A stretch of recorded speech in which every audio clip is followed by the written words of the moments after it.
Welcome back to the Ruperto Carola lecture series on Freiheit, die Universität als Diskursraum, freedom and the university as a space for discourse.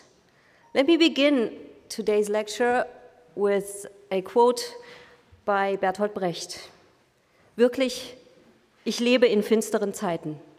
Das arglose Wort ist töricht, eine glatte Stirn deutet auf Unempfindlichkeit hin. Der Lachende hat die furchtbare Nachricht nur noch nicht empfangen. It's from An die Nachgeborenen, 1934 to 1938. In our last lecture with Xiang Biao, he began with the words, "Freedom is space. If we do not actively, courageously take action, this space will disappear. We have to work together. We need a common ground. Freedom is not a theoretical lecture, not a concept. Freedom is action." As Hannah Arendt put it, freedom is not free will, it is performance. This performance, and then he quoted Chinese calligraphy as it is exhibited in the University Museum below, he said, this performance can be mightier than the sword, just like Chinese calligraphy. But, still Xiang Biao, to enact freedom, you must go out, go to the public, expose yourself, face risks and danger. And he ended with words of hope, saying, yes, freedom implies a certain danger and a certain risk. If we do not face that danger, probably we're not exercising our freedom. I hope you will join me to take a risk at a certain point. Thinking in Dark Times, Ich lebe in finsteren Zeiten, is the title of Xiang Biao's current research project. In so thinking, he defies the idea that universities should become places of consensus. No, semper apertus, always open, they should perform contention, as academic freedom is thus defined. My judgment is not superior, but my business as a scholar is having a broad scope. I have to take a neutral position in order to encourage you to go out, to be as loud as you can, based on good arguments. Xiang Biao. Today's speaker, renowned sociologist Eva Illouz, is taking us further along these lines and thinking about freedom as performance in dark times and in defying what she calls fast knowledge or fast thinking. She'll explore the question of why and how, paradoxically, so-called French theory, a school of thought manufactured in the United States, may have paved the way for an authoritarian science there in the United States. Exploring how this school, so-called school, based on the thoughts of many a prominent but by no means homogeneous group of French thinkers, all of which engaged in their own fashion in a critically analytical perspective which sought to subvert or, in their terms, deconstruct earlier forms of knowledge and truth, how this school, so-called school, was subverted as it became abused by political actors and for political purpose, and thus inadvertently paved the way for an authoritarian science. And indeed, such subversions of the will to freedom appear to be the order of our day. Finstere Zeiten. We've seen them in Gisèle Sapiro's first talk in this series, Threats to Academic Freedom, when on the one hand, some universities in the USA are closing their gender study departments and the associated writings are being banned, remember?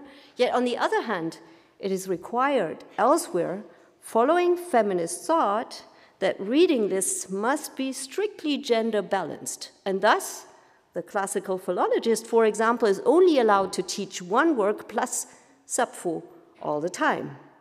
The result of black and white politics. Such simplifications, or what Eva Illouz calls fast thought, that functions in binaries, black and white only, can easily lead to subversions. Another example. Do you hear the people sing, or À la volonté du peuple? Probably one of the most famous songs from the musical Les Misérables, 1980, right? It has been used as an anthem of freedom by a wide range of protagonists, most recently during the anti-Covid policy protests in the Sinophone world in 2022. But it has been around during the Gezi Park protests in Turkey in 2013 and the Sunflower protests in Taiwan. the Maidan protests in Ukraine, and the Sunflower protests in Hong Kong in 2014.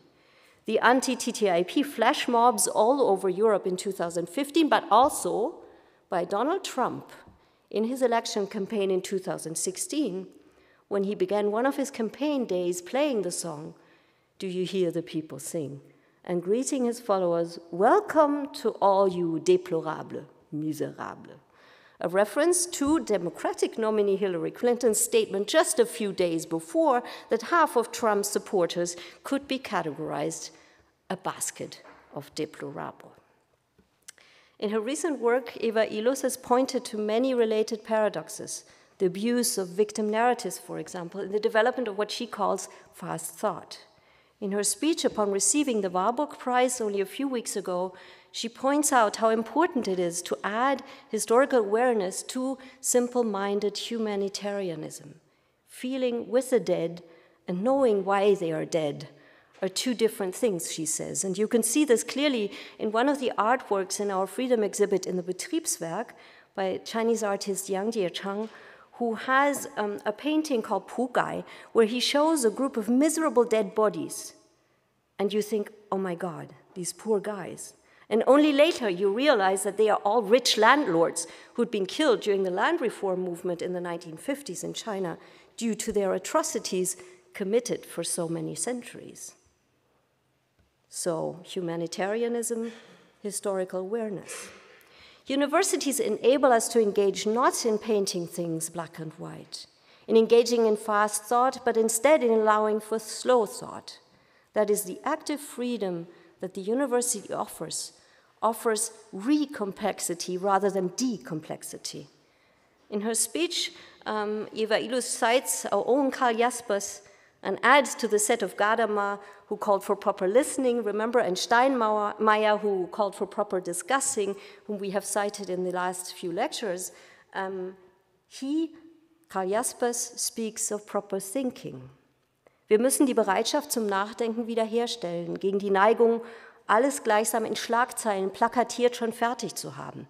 Dazu gehört, dass wir uns nicht berauschen an Gefühlen des Stolzes, der Verzweiflung, der Empörung, des Trotzes, der Rache, der Verachtung, sondern dass wir diese Gefühle aufs Eis legen und sehen, was wirklich ist. Wir müssen solche Gefühle suspendieren, um das Wahre zu erblicken, um liebend in der Welt zu sein. So allowing for complexity is the basis for this kind of truthful, benevolent freedom. And that is really what universities can ensure. If universities continue to thrive on a lively critical spirit, lebendiger Geist, also auf der neuen Uni, if universities remain semper apertus, where you can see downstairs in the Alte Aula, then they can be places where multi-perspectivity and a pronounced culture of debate are practiced, where the activist and the reactionary are heard, but where at the very same time every statement, no matter how propagandistic or unacceptable we may find it, is analyzed, contextualized, historicized.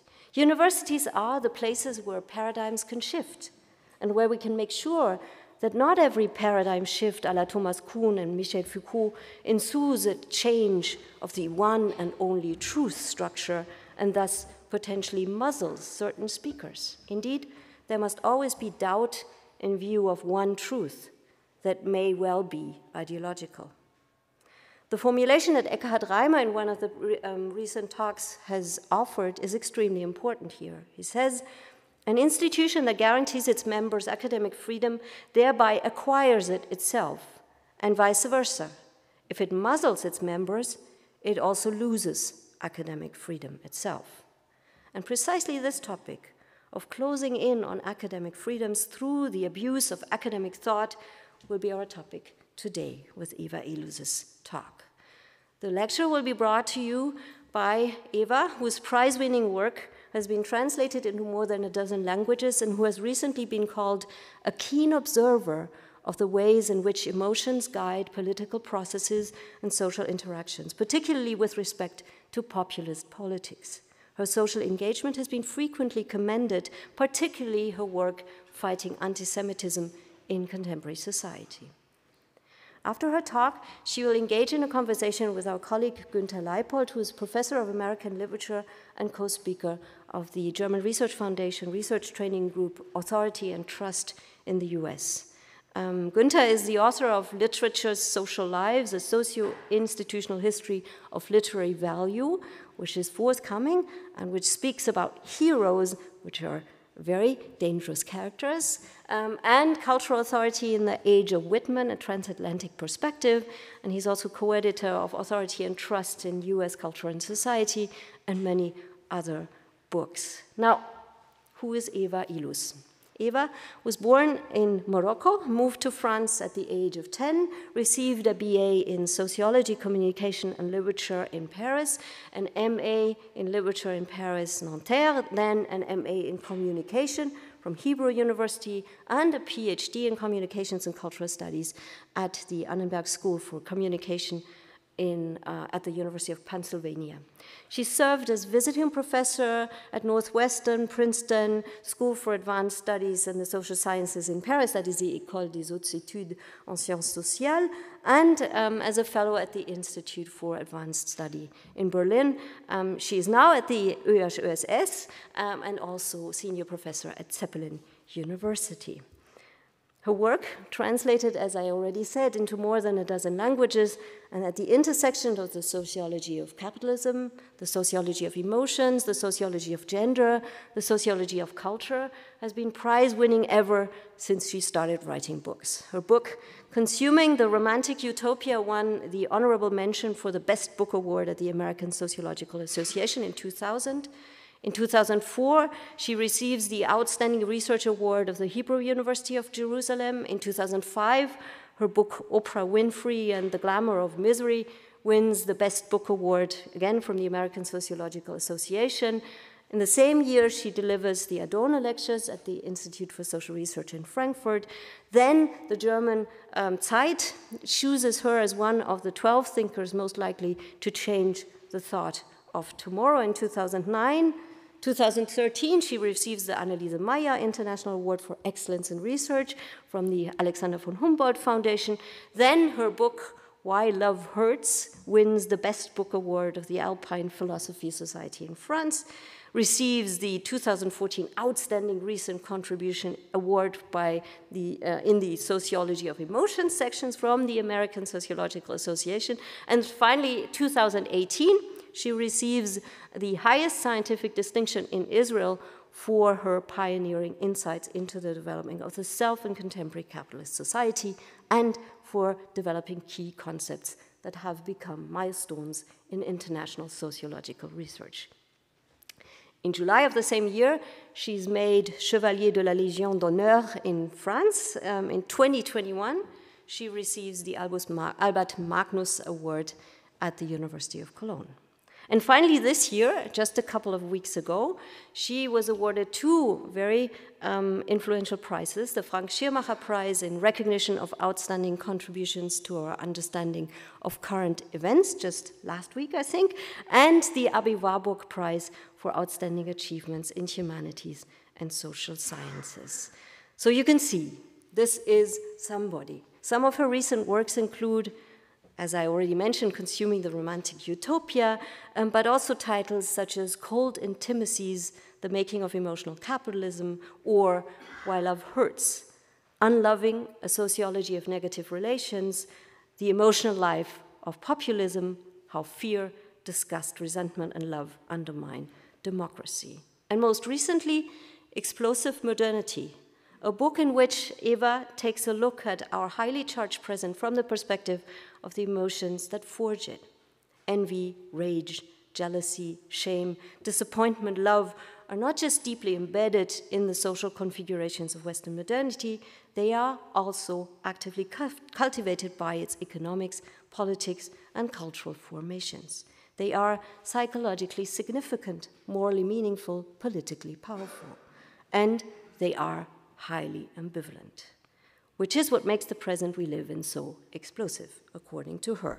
The smoldering crisis of late modern society cannot be untangled from the texture of its emotions. Now, as she teases out these connections, sheds light on developments such as the demise of American democracy, the Sisyphean struggle of life under capitalism, conflicts around notions of identity, she, with her sociological analyses, her historical miniatures, her philosophical reflections, always sticks very close to the forces at the heart of our societies. And captivating accounts of her narratives are coming from world literature, and there she spans from antiquity to the present day, from Sappho, just mentioned, to Ernaud. And she brings in figures like Emma Bovary, Michael Kohlhaas, William Stoner, to bring out the central emotions of our explosive modernity to life. Now, you will hear what all of this has to do with the question of French theory in the US. We're very much looking forward to it, Eva. Warmly welcome to the floor, Eva Illouz.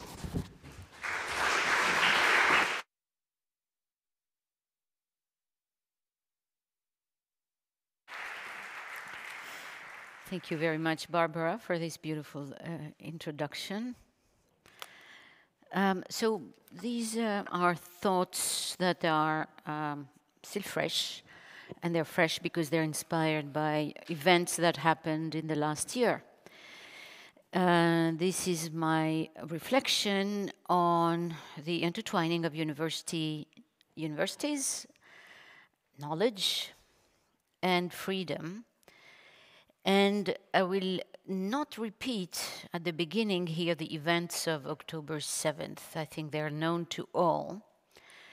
What interests me is October 8th, not 7th. 8th. The October 8th is a distinct event. The October 7th was an invasion of territory by one quasi-state into another fully established state. The October 8th event was an event in public opinion, in world public opinion, and this is what interests me here. On October 8th, then, metaphorically understood as that response of world public opinion, a good part of the international decolonial progressive left, or woke left, however you want to call it, is fine with me, either welcomed the news of the massacre of 1,200 Israelis or dismissed it altogether. In fact, in more than a few cases, it actually celebrated the news of the gruesome news. It celebrated the gruesome news. Among the hundreds or thousands of pronouncements I've read, I find this one most arresting and illustrative. It is expressed by Andreas Malm, a green activist at the respectable Swedish University. He's professor of human ecology at Lund University in Malmö. So he says, the first thing we said in these early hours of October 7th consisted not so much of words as of cries of jubilation. Those of us who have lived our lives with and through the question of Palestine could not react in any other way to the scenes of resistance storming the Erez checkpoint. This maze of concrete towers and pens and surveillance systems, this consummate installation of guns and scans and cameras, certainly the most monstrous monument to the domination of another people I have ever been inside, all of a sudden in the hands of Palestinian fighters who had overpowered the occupation soldiers and torn down their flag. How could we not scream with astonishment and joy? Same with the scenes of Palestinians breaking through the fence and the wall and streaming into the lands from which they had been expelled. Same with the reports of the resistance seizing the police station in Sderot, the ethnically clean colony they built on top of the village of Najd, occupied since 1948. End of quote. So women had been shot in the head while being raped. Dead bodies paraded in the midst of an ecstatic crowd. Corpses of women found with broken pelvises Others had been found dead with nails in their genitalia. Entire families burnt alive, parents killed in front of their children, children in front of their parents. But for this left-wing professor, very concerned about climate change, these events paled in comparison with the joy of killing the occupier. Why? Because it is viewed as an act of freedom. Therefore, and in fact he's very far from being alone, lots of artists and university professors, university students celebrated in quite the same way this act, what they viewed as an act of freedom.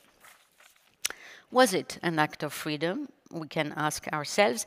But in any case, I think the question that is going to preoccupy me here is how could the idea of freedom become so distorted? And this has nothing to do with my opinion about the so-called Israeli-Palestinian conflict and about its adequate solution, nor does it have anything to do with my opinion about the current government. You can easily guess what it is. So this is my question, how maybe this idea of freedom could have become so distorted. I'm not going to give a full answer, just only a very small, tiny layer of answer. As far as I remember, no other massacre in South Sudan, in Congo, in Ethiopia, in Darfur, in Ukraine, or in Syria, made so many people throughout the Western and the Arab world so demonstratively happy. The joy at this annihilationist fury was for me deeply puzzling. And it is from this puzzle that I started thinking. And this is my attempt to make sense out of this, taking into account that, these are questions I've started asking myself in the last year. So what I'm going to say very, very broadly is that, interestingly enough, ideologies whose aim was to emancipate in various ways are actually, if not responsible, certainly not directly responsible, but at least I think deeply implicated in what has happened. So this is a very broad introduction to my words today, to my paper, and let me start. Jean-Jacques Rousseau has famously located pity, which we would call today compassion, at the very heart of what he called human nature. In his 1754 Discours sur les inégalités, he viewed human nature as defined by a natural repugnance of seeing any sentient being, and especially a fellow sentient being, perish or suffer. Arthur Schopenhauer expanded Rousseau's views in his 1840s work on the basis of morality. Rejecting Kant's categorical imperative, he viewed compassion as the basis of morality. Charles Darwin similarly viewed sympathy as the strongest of all evolved human instincts. So there is a large consensus that compassion, today at least, there is a large consensus that compassion is universal, instinctual, and involuntary. The objects of compassion are typically people who have been assaulted, maimed, and suffer pain. No political outlook has institutionalized compassion as well as liberalism. Liberalism, in fact, is so much identified with this emotion that the conservative think tank, the Heritage Foundation, could write in 1997 a report that the liberal left suffers from compassion run amok, and that it has become particularly adept at playing the compassion card. I think he's right. I think this report is right. Compassion is indeed a key emotion differentiating between the right and the political left sensibility. In a major essay on cruelty, French philosopher Paul Zavadsky articulates my question. The inscription of pity in human nature gives rise to the specifically social enigma of its disappearance. Compassion is so natural that when it disappears, especially among the group of people which profess to have plenty of it, the group of people I identify with, by the way, When they become compassionate, that becomes enigmatic. That so many members of the progressive left lacked so demonstratively any compassion on the first few days after October 7th is enigmatic. Zawadzki situates the enigma at the interface between the psychic and the historical. He's right. The threshold between the psychic and the historical is, I believe, best investigated then by the sociology of culture, of ideas, and the sociology of emotions.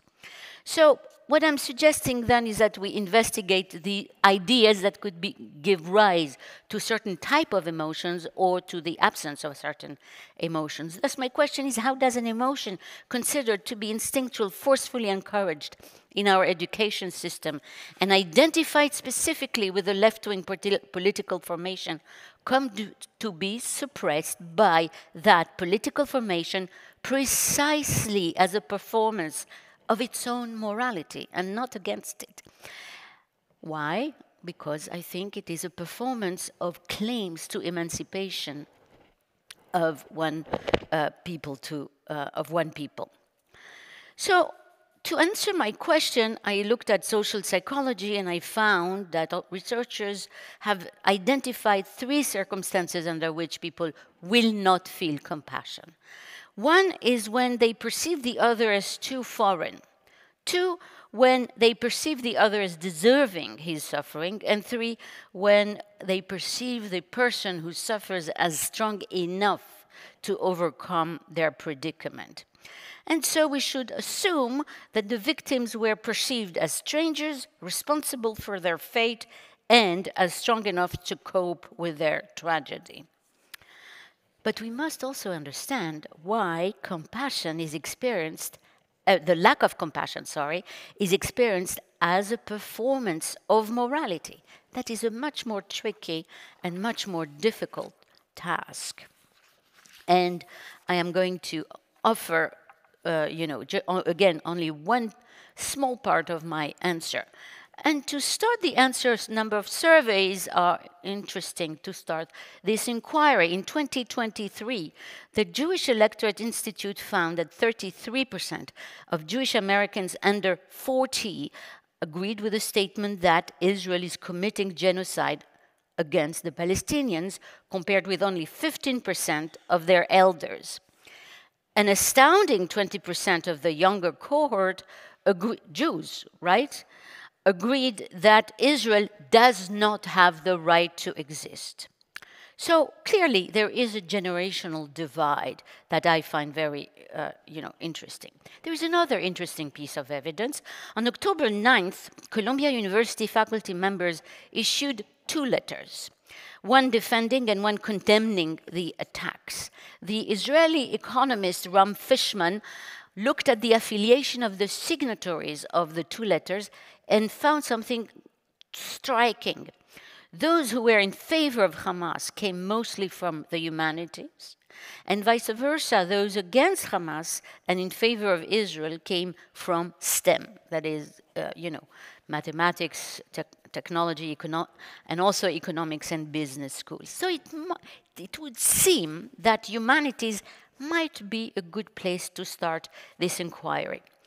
The intuition that French theory entertains an affinity with some form of anti-Semitism actually was suggested by Bruno Chawat and is confirmed by 2 empirical facts.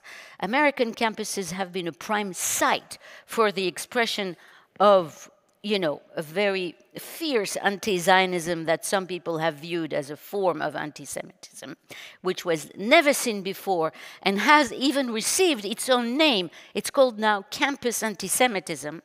And the fact that many proponents of theory, Judith Butler, Donna Haraway, Joseph Massab, Jasbir Puar, and many others, have directly expressed their profound antipathy towards the Israeli victims.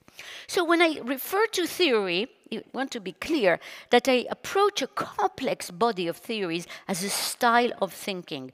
In her well-known Philosophy in a New Key, Susanne Langer suggested that every age in the history of philosophy has its own preoccupation. If we look back on the slow formation and accumulation of doctrines which mark that history, we may see certain groupings of ideas within it not by subject matter, but by a subtler common factor which may be called their technique. It is the mode of handling problems rather than what they are about that assigns them to an age, end of quote.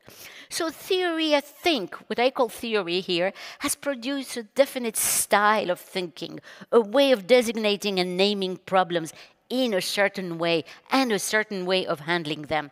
It is thereby to this style, rather than to the set of theories per se, which I refer to here.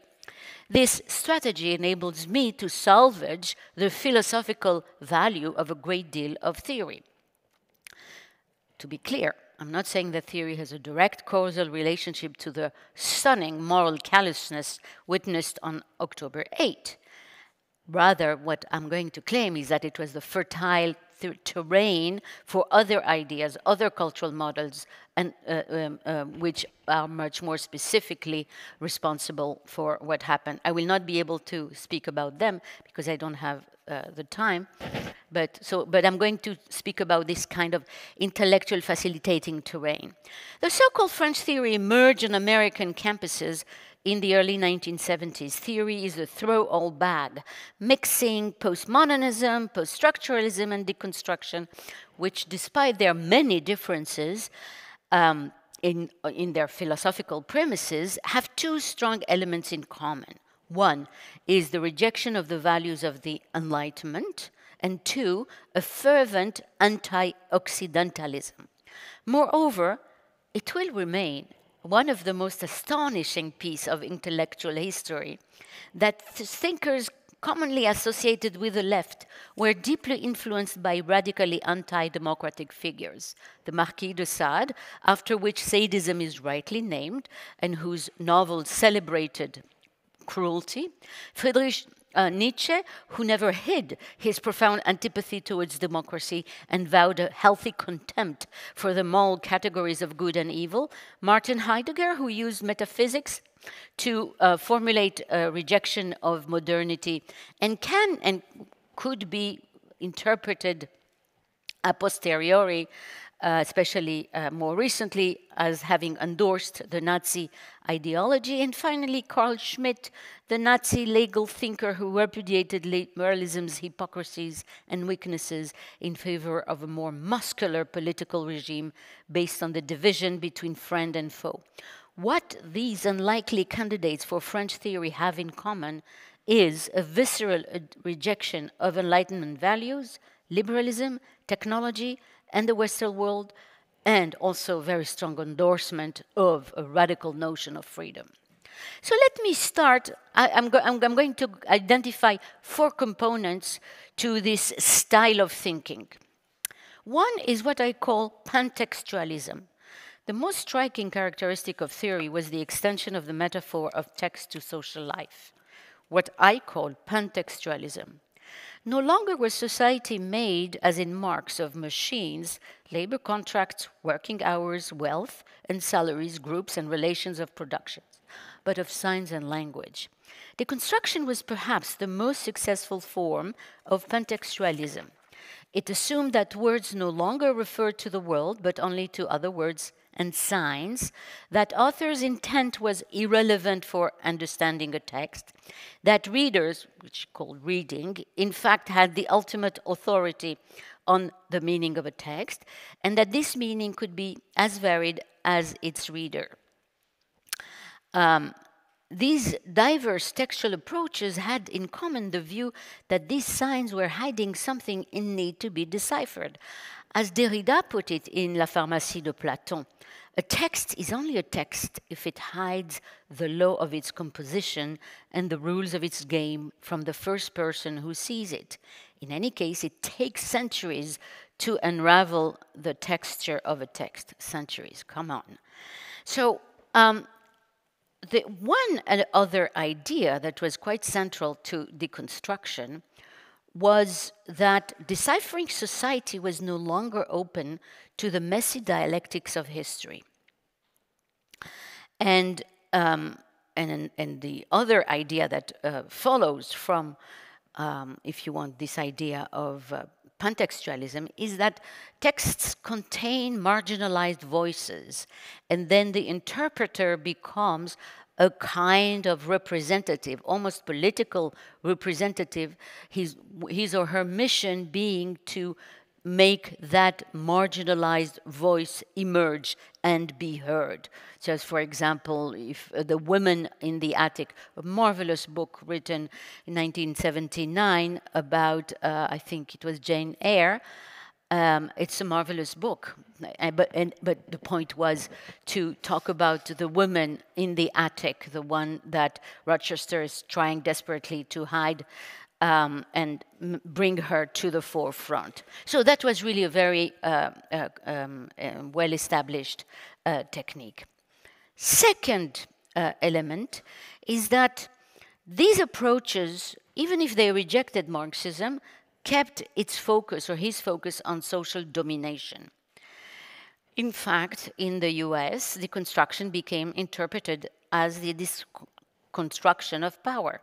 The famous Derridean, "There is nothing outside the text," made it clear that the metaphysics of presence was to be deconstructed in language itself, and that language's illusions were themselves forms of oppression. Foucault, very different, but Foucault's notion of productive power, discipline, surveillance, and Edward Said's Orientalism made power the ultimate signified to be probed out of these texts. Power was abstract, all-encompassing, and agentless. I call this view powerism. This is the second point. This type of deconstructive reading invariably aimed to be radical, as the practitioners of deconstruction are fond of saying, mixing Foucault and Derrida. They say, deconstruction is disturbing, disruptive, it unmasks, it subverts, it dismantles, it exposes, it challenges, and also, it's a favorite word by deconstructionists, it is a scandal. Hermeneutics then became a kind of performance, the political performance of acts of contestation and resistance, which themselves contain the emotional experiences of outrage and denunciation, the drama of provocativeness, the upturning of hierarchies. Let me contrast this briefly with the classical sociological views of power. Marx had located power in the ownership of the means of production and the control of the terms of the labor contract. While for Weber, power was defined by the capacity to make decisions for others and to affect and/or affect the lives and behaviors of others. Both views of power were highly empirical and made a distinction between those who had power and those who didn't. But discursive contextualism and powerism made power into a totalizing perspective, an all-encompassing principle organizing social life. It was no longer a concrete, tangible, and thus falsifiable feature of social interactions and social inquiry.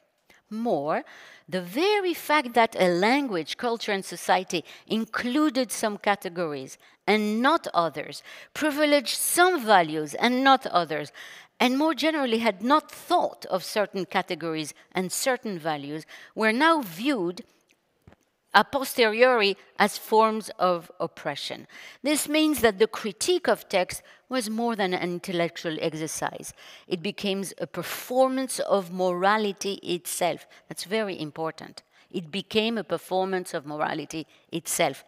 Derrida himself seems to have lent himself rather willingly to this interpretation. In rather banal pronouncements, which were eagerly appropriated by his practitioners, he claimed that ce qui met en mouvement la déconstruction, c'est cette injonction indéconstructible de la justice. Whatever moves deconstruction forward is the indeconstructible injunction to justice. End of quote. Never was knowledge so morally performative as French theory was. Critique became imbued with the pathos of a high moral ground. So, third element is critique. what I call the super critique. In a letter to the young Hegelian Arnold Ruge in September 1843, Marx had famously stated his goal as that of the ruthless criticism of all that exists. End of quote. Marxist criticism may have been ruthless, but it had ruled and contained 3 steps. 1, immanent critique, which meant to search for logical inconsistencies, inner contradictions, and aporias in dominant ideologies, for example, in meritocracy, to see how it contradicted itself. This was followed by a second step, which is the clarification of reality itself, that is, the discrepancy between the ideology of meritocracy and the reality of inequality, for example. And the third step was equally crucial, which was a reconstruction of the possibilities contained in the real through theory. So the third step was affirmative, it was positive, if you want. And it prevented the possibility of critique turning into a self-serving activity which Marx abhorred, and I think he was right. Deconstructive critique is very different. It no longer posited a distinction between science and myth. Inconsistencies were no longer evaluated according to logics, but rather made to fit together. And reality was no longer a source of confrontation with myth. However, quite interestingly, while deconstruction disposed of epistemological anchor able to secure the validity of its claims, it did not renounce its own epistemic certainty, that is, the certainty that what it was saying was right. So you have on the one hand certainty, it was very certain. On the other hand, there was no criteria to verify whether what the researcher was saying was true or not. So the tracking of suppressions whose discovery was a moral performance was also a mode of claiming true, and critique became a kind of moral performance. And this is also, I call this super critique, because one of the features of this critique is that each newcomer in the field had to overcome always the previous critique and come up with a bigger critique, a more fundamental critique of something more hidden that the other person had not seen before. So think, for example, of the notion of pinkwashing, art washing, greenwashing. This is an example of what I call super critique, because you take something that is supposed to be emancipatory, like, you know, the fact that a country gives rights to gay people, equal rights to gay people. The idea that this is actually only a ploy to hide a bigger form of oppression is what I call super critique. So it is constantly increasing the realms of what falls under the suspicion of powerism and critique. And four and last element, in addition to pentextualism, powerism, and super critique, is the notion of traveling structure.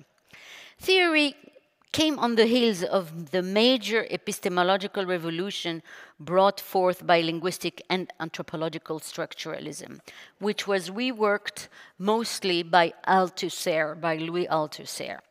Althusser argued that the economy, politics, and ideology formed interconnected structures which maintained ruling interest. The great Marxist historian E.P. Thompson may have been the first to understand the disastrous significance of the Althusserian notion of structure. Althusser, Thompson claimed, had emptied history from historical actors, offering instead an ahistorical theoreticism. Thompson's description of Althusser's system fits very well theory at large. It became a kind of theoretical imperialism turned into a system so close on itself that it could disregard any kind of dialogue with the empirical world, making it, in fact, impossible to refute. Like power, structure was static, agentless, and a purely abstract concept posited by the scholar.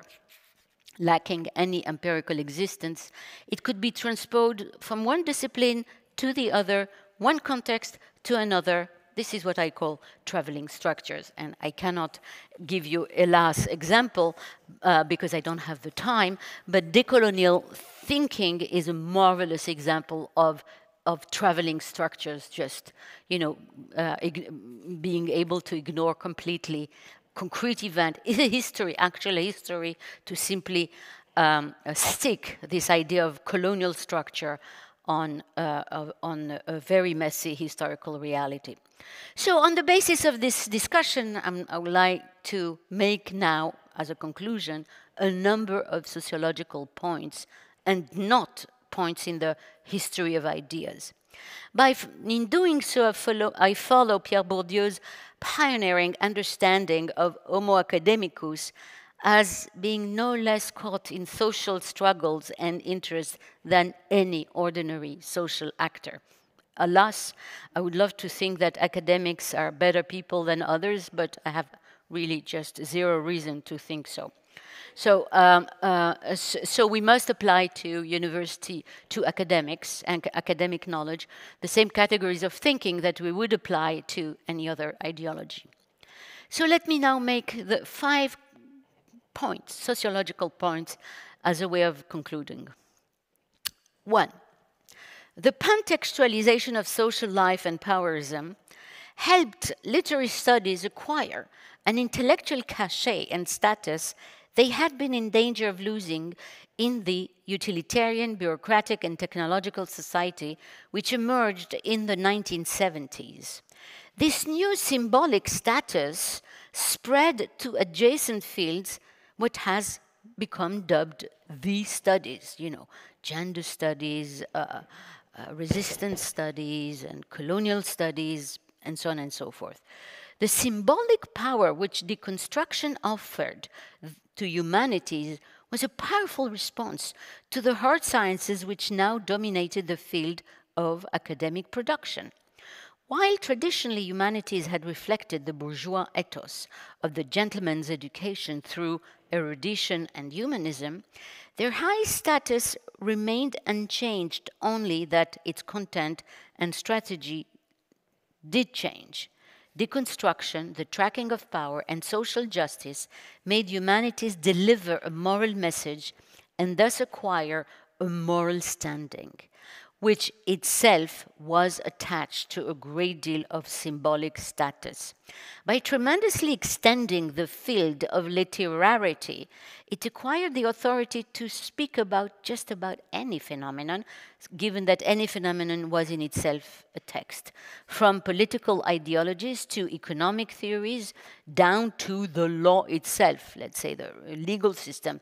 In fact, Gayatri Spivak and Jacques Derrida did just that in arrogating themselves the expertise to discuss the phonocentrism of the law or the deconstruction and the possibility of justice.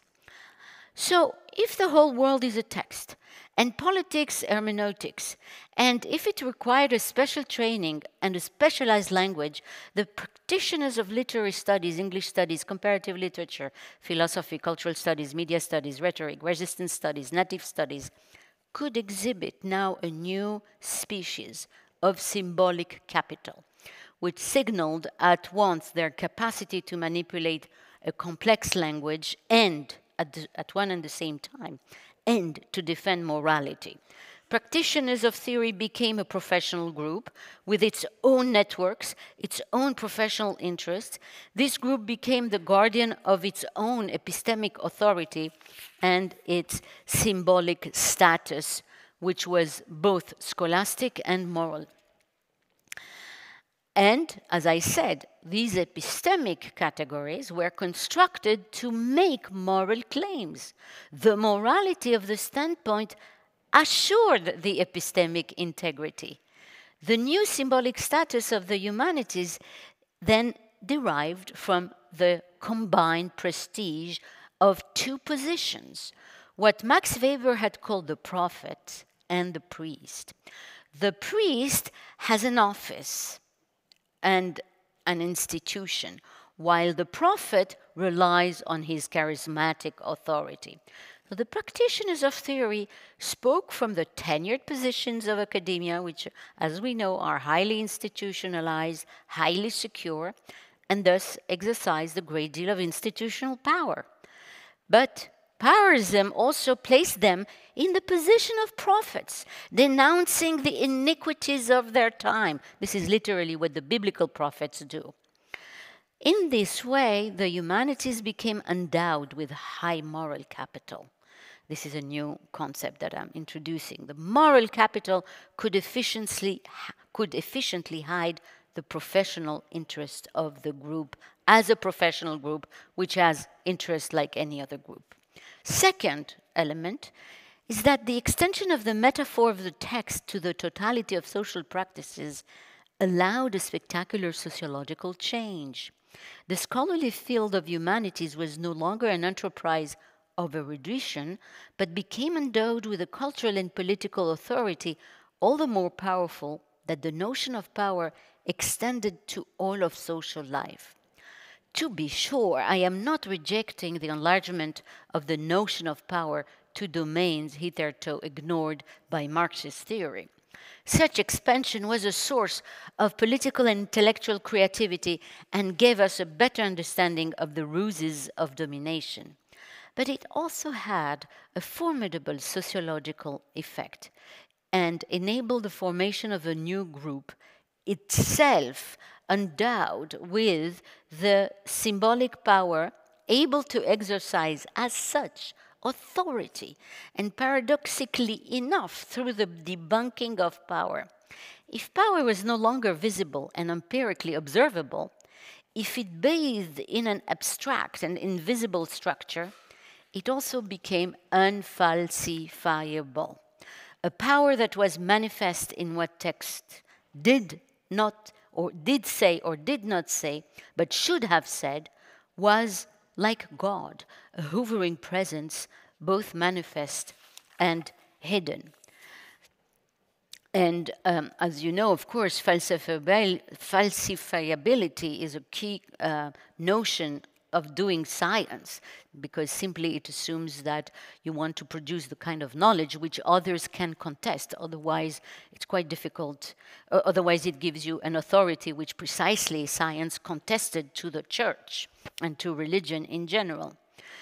So, in being unfalsifiable, in no longer needing subjects or ordinary statistical evidence or methods, which is what we know how to do to produce falsifiable knowledge, powerism unstructured gave tremendous epistemic authority that was all the more powerful that it could disdain empirical data, disregard intentionality of actors, and the nitty-gritty intricacies of concrete concrete historical events.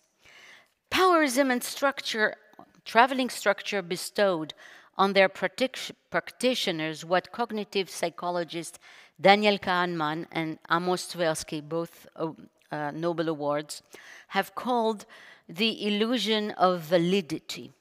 The illusion of validity is a cognitive bias, a powerful cognitive bias. I love this finding, in which a person overestimates her ability to predict or to interpret accurately a set of data, especially when these data present themselves, this is important, as coherent and patterned.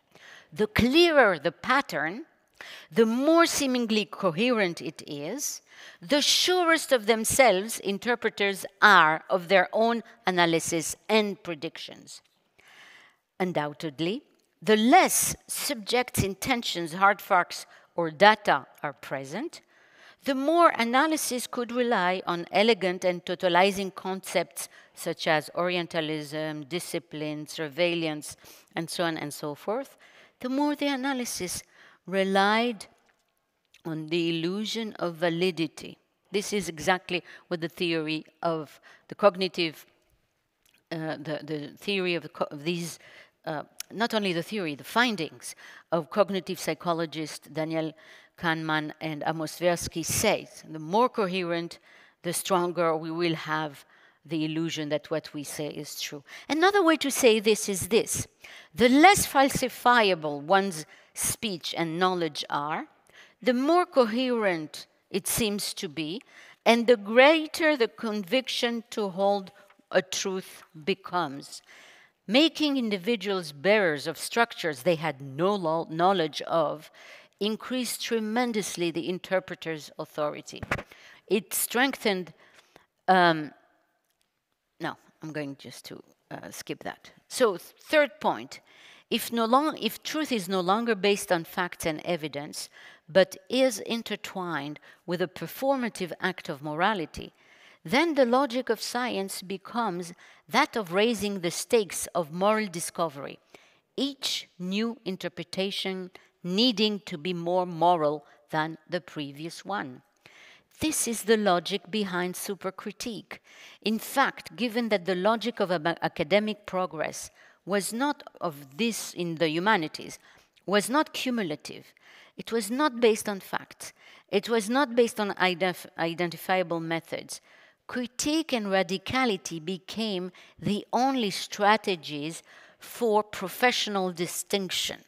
In other words, given the high pressure to be original in the academic market, professional distinction could only derive from an ever-increasing deepening logic of denunciation and critique. By incessantly raising the stakes of interpretation, discovering ever more suppressions of previously silenced voices, the field moved by showing that previous authors had not gone far enough in their tracking of oppression. A race to radicality was built in the competitive structure of the academic market. Fourth point. The fourth point is that structure and power, being both non-tangible, non-falsifiable, used loosely and extended widely, they came to constitute a new reality, unseen by others, literally a new constructed reality, analogous to the reality of religions as experienced by believers. Now, if you have read the marvelous book by Peter Berger and Thomas Luckmann on the social construction of reality, you will understand what I mean, because they claim that meanings which are highly institutionalized, that is, that are produced, exchanged, and routinized in highly institutionalized contexts like the church or like the academia, which is even more institutionalized, I would argue, than the church. So when meanings are highly institutionalized, they come to constitute a new reality for those using them. For the believer, I mean, the believer doesn't need to see an angel to believe in angel and to see the action of the angel in the world. So I would say something quite similar happened. Power and structure, despite being entirely invisible, despite not being always or quite often not proven, it explained so much and were so routinized in academic life that they became a reality sui generis. Like God, angels, or providence, the more invisible the concept, the more likely they are to acquire a powerful existence in the cognitive world of the practitioners of theory. Finally, after the 1960s, academia became a powerful social institution because of the rise of what has been called the credential society, the fact that career path, social status, and income increasingly depended on access to education. This has become even more true today. It also became a socially dominant institution since it trained the elites which controlled other key institutions. It is even more true today. The university was a sturdy bridge between the traditional bourgeois family and the capitalist market, the two key institutions which were precisely objects of its relentless critique. Theory provided a language to subvert the very system which enabled it to flourish in the first place. Transgression and subversion came to constitute the self-understandings of practitioners because the academic and publishing markets reward novelty and the version of codes of family and the market. Radicality became a commodifiable value in the media, in the cultural, academic, and artistic worlds. As if, in fact, priests had created a theology based on the disavowal of the church, a kind of permanent Lutheranism financed and encouraged by the Catholic Church, a hermeneutic practice based on the rejection of the institution which enabled it in the first place had to have a healthy dose of bad faith built in it. I'm going to conclude with an example and not with a generality. Judith Butler is a good example because she's a queer scholar and is identified with the practice of theory. And she has been one of the most, exemplary person, reacting to the events of the October 7th in a fairly astonishing way. But I'm going back in time. In an article published in the French newspaper Libération, Judith Butler responded to the harrowing terror attacks which shook France to the core in 2015. The terror attacks had targeted a football match, various cafes and restaurants in Paris, and the music club the Bataclan, with casualties which numbered 130 dead and 413 wounded. It was a really big shock for France. So this is what Judith Butler, who is, I remind you, a scholar and philosopher of grief, could write in the newspaper. Are we crying for the dead, or are we submitting to the power of a state which is becoming more and more militarized and accepting the suspension of democracy? So it was the French state and its security policy which were excoriated, not Daesh. The rebuke did not stop there.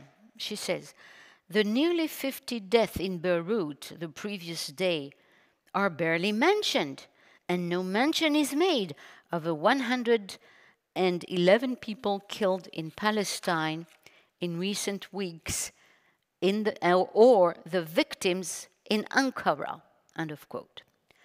These words were addressed to a nation which had just lost many lives to terrorism. And it was, in fact, a rebuke to the French people in mourning. These words will become, I hope, less bewildering if we understand them in the context of what I have presented. The scholar is only engaging in the routine exercise of deconstruction by pointing at what is outside the frame, the repressed voice, the presumed repressed meanings, which were the dead in Beirut, the killed in Palestine, which we do not see in the dominant text. Contained in this view is also the assumption that French grief exercises power in virtue of excluding other death. I mean, what can I do? You know, if my father dies, yes, I'm not going to grieve for someone else's death. I'm grieving for my father. And so it's the assumption that French grief exercises power in virtue of excluding other death, that the French state protection of its own citizens is an exercise of power because it blurs the distinction between legitimate authority and abusive power.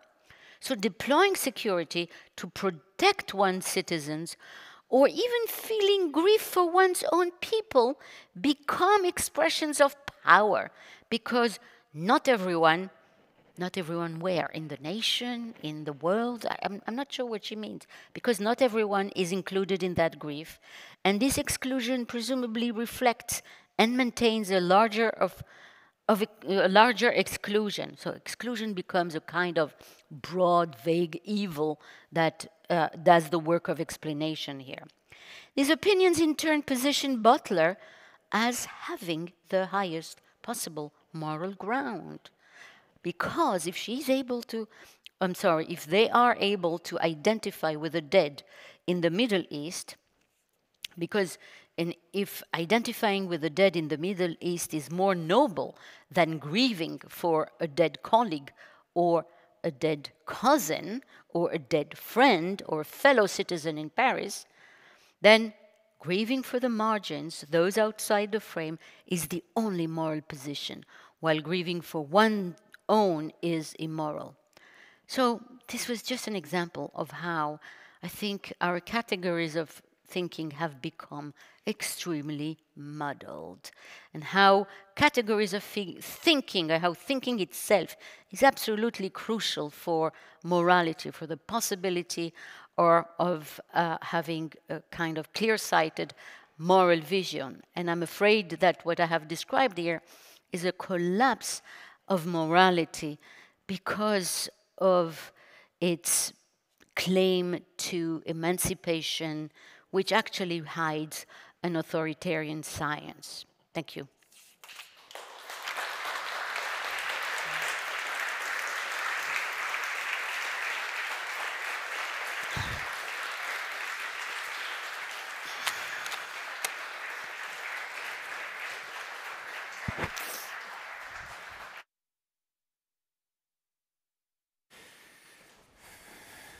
Thank you very much for this very intriguing and wide-ranging paper.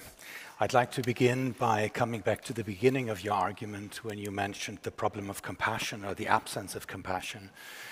You mentioned these three cases that socio-psychologists tell you, right? Either the object or the person that you don't feel compassion for is either other, or they had it coming, as they say, or they are very powerful.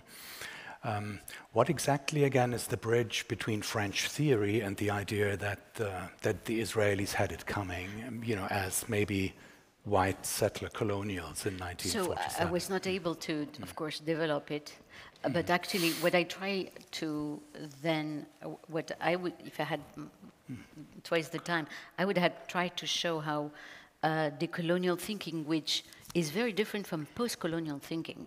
I don't know if everybody knows, post-colonial thinking is the study of the effects and deployment of the often horrendous structure of power by the West, mostly by the West. That's post-colonialism. Decolonialism is a different, very different kind of study, which many post-colonials disavow. And interestingly enough, one of the key founders of decolonial studies, Mignolo, it's two South Americans, Quijano and Mignolo, sorry, it's Quijano. Quijano is a literary scholar. And the main difference with post-colonial studies is that, first of all, post-colonial studies are done, I mean, maybe you have heard it, or if you have not heard it in my speech, I will say it very clearly. This is a plaidoyer. This is really a defense of history as a discipline. I think what I'm calling for is a massive turn to history, actually. So, to go back to Quijano, he is a literary scholar, and as a literary scholar, so the view in decolonial thinking is that colonialism is a structure of thinking. And as a structure of thinking, it can move from one context to another. So even countries that have been, so how do they explain what is happening in Algeria, for example? It's the fault of colonialism. I mean, people could have left a country 50 years ago. The structure is still present. With regard to Israel, one of the interesting things that happened, and that how did it come that Israel, which has a very complex, I mean, the birth of that nation is very complicated. You really need to have many events in your head to really understand the geopolitics of the time. Well, Patrick Wolf, who is the founder of the field that is called settler colonialism, explained to you that colonialism is not an event. It's not an event. It is a structure. Now, if colonialism is not an event, then what is it? So that is what enables, in fact, to kind of do copy-paste on Israel and view Israel straightforwardly as a colonialist state. And I mean, if you want me to explain why I don't think, but I'm going to shut up. But I would do it if you want me to. No, it's fine, it's fine. The question is, I suppose your theme here is how French theory feeds into this sort of misconception. And you've already said the problem of the traveling structure basically enables us to view colonialism as a structure rather than an event. That's one example only, but right, it's really it is really trying to explain why the universities took a stand, which I found preposterous, because it is not about peace. What I've been struggling for all my life as an Israeli is peace with Palestinians. It is dialogue. It is making Palestinians equals. That is what I have been struggling. And the responses of the universities were completely somewhere else. So where did it come from? Yeah, but you mean the humanities were completely somewhere else, right? Maybe that's also something we could briefly explore, because I assume that you think the sociology isn't the problem, right? And the social sciences aren't the problems? No, sociology is also, I would include it you would as well. Include them? Okay. Absolutely, yeah. I would absolutely include. I mean, if you want, I don't want to make very broad statements. We would have to define much more clearly the terms of this discussion and then decide. But as I said, this is a plaidoyer for going back to history. I think both sociology and anthropology, actually, which I would consider, are guilty of not being historical enough. Yes. Yeah, and maybe not ethnographic enough is perhaps also something, talking about large structure rather than precise ethnographic historical settings, right? That I don't think is something I could reproach to sociologists. No, I think they do that work. No, but the humanities, or the humanities that you're talking about, the literary theory, the literary studies maybe not. crowd. Yeah. I was wondering, I don't think Jacques Derrida's work has aged so well. And I was wondering whether he's really the right culprit for what you're saying. I mean, I understand your point about Althusser, and I understand your point about pantextualism, is that how you called it? Yes. Yeah. But, I mean, Clifford Geertz uses the metaphor of the world as a text, and he's not part, I think, of what you're talking about, right? So, to me, Jacques Derrida He's a part of the hermeneutic turn. Who's that? Geertz. Yeah. Geertz. Yeah. So you're right. I mean, it's a different, but he's conventionally called as a hermeneutic anthropologist. So I think he is a part of that turn, broadly understood. It's just that the Derridian revolution didn't really lend itself very well to doing a politics. And to me, when people invoke something like settler colonialism, it seems to me that they're much more driven by a politics of social movement.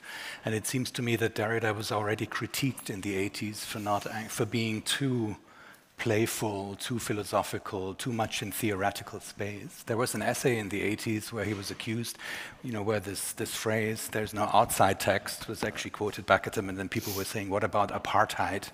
Is there no apartheid outside of your text?" And then he replied, I mean, you had similar quotes. He was saying things like, the arc of the universe and deconstruction bends towards social justice, but people didn't really buy it, I think. And so the 90s is not anymore the period of deconstruction. I'm more thinking of movements like neo-Marxist movements, like the political unconscious, where the idea is that by textual interpretation you can access a politics that as a literary scholar brings you much closer to politics than produces what you call a moral capital, but maybe also a political capital, which in the American liberal arts system is something much more valuable maybe than in some places in Europe.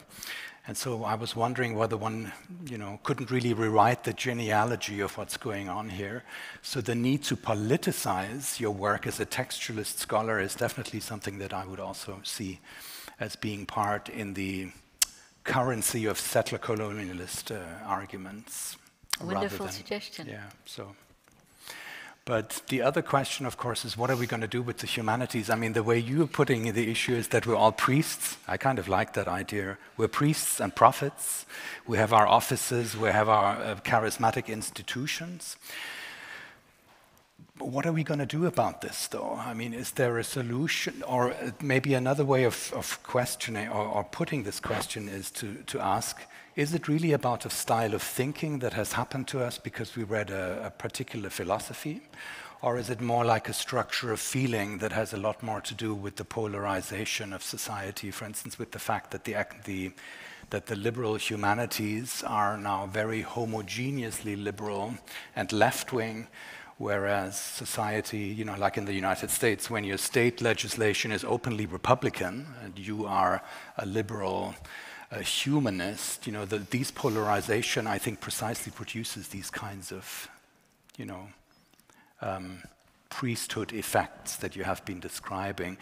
So then the question would be, is it really about Derridianism, textualism, or is it about a shift that we have seen, which may also have to do maybe with the rise of the rise of college degrees and the kind of polarization, the loss of the Democrats' loss of the working class, because the Democratic Party is now a party of college degree holders, right? Does that resonate in any way, that one would have to look actually at polarizations, a different way of... so the fact that the university also has a different place now in society than it used to have maybe in the 60s?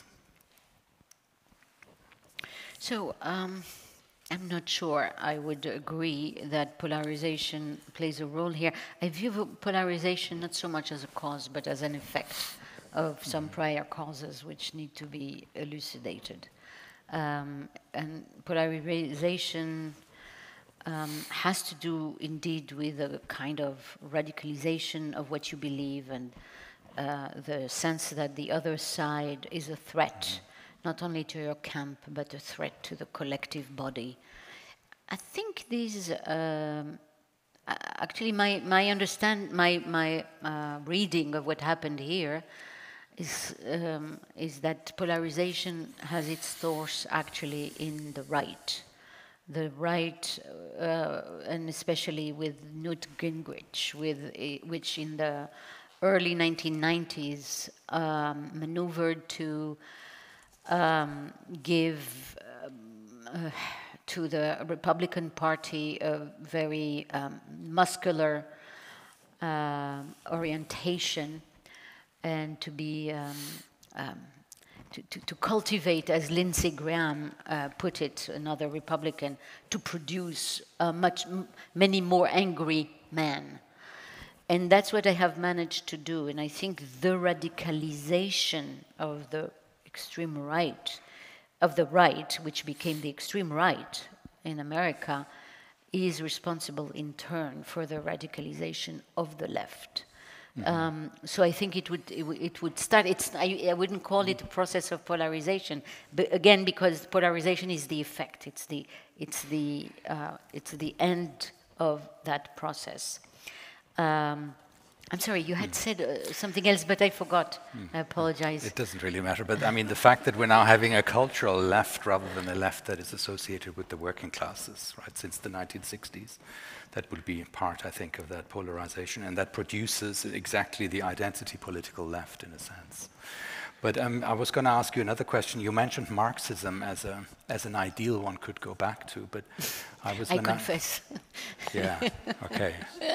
Because wasn't there an awful lot of theorizing also and political theologies going on when Marxists were saying it's all about the alienated means of production and the bourgeoisie? And I think you're right, in a way, and Althusser himself is a part of that kind of deviation. Right. You're absolutely right. But if I had to, if I have to look at what has become of leftism, to talk, frankly, I think the Marxist, however you want to analyze the shortcomings of Marxism, I still think it is the most reasonably intelligent and and it's a theory that has really resisted time, because capitalism, the overwhelming effect or destructive effect of capitalism is felt every day more.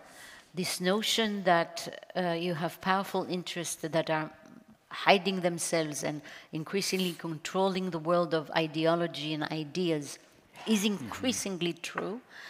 And that, you know, the idea that economic interests or interest, and also this idea of Marxism, what I don't forgive the left, is to have abandoned the working class.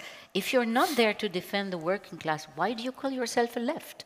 I mean, this is, so maybe I'm here, this is how I grew up, this is how I subscribed to the ideas of the left initially, thinking that the main vocation and mission and responsibility of the left was to defend the interest. And, you know, let's not forget, we would never have had the welfare state if it had not been for the left. We would never had the 40 hours week. We would never have had the social rights for women and for workers. Never.